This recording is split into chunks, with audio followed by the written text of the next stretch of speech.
Okay, we are on the last video, just when you thought it was over.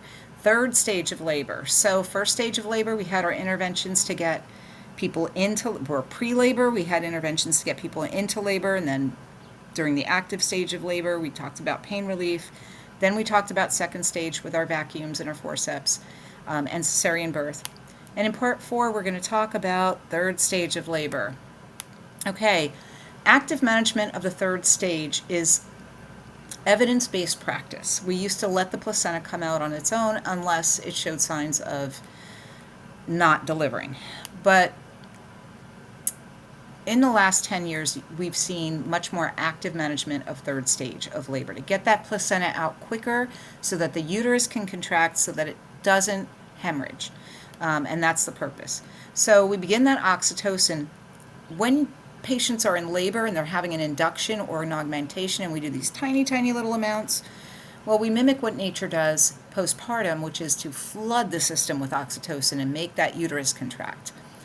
At the same time, the provider is going to put gentle downward traction on the cord, and they usually have it wrapped around a Kelly clamp, and they kind of twirl it like spaghetti and pull gently, not hard. If you pull hard, you can sever the cord, and then you have bleeding on both sides.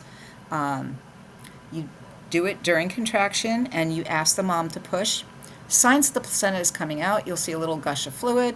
The uterus will change shape, it'll become rounder, and then you'll see the placenta like at the introitus of the vagina. Other interventions during third stage: repair of lacerations and episiotomy. This involves suturing tears or closing the incision. As a generalist nurse, you will not be doing these, but you will be assisting with them. First degree, it's a tear that includes the perineal skin and vaginal mucosa. These are pretty superficial. They usually heal really well. Second degree includes the skin, vaginal mucosa, and fascia of perineal body. Third degree includes the skin, mucous membranes, muscle, and it does reach the rectal sphincter, but it does not go through.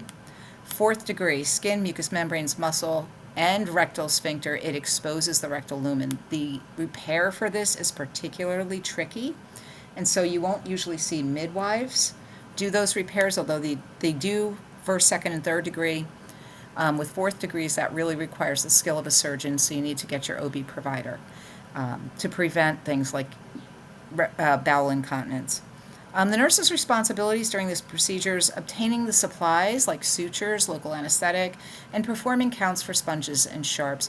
You would also have to position the light so that the provider has maximum visibility of that area.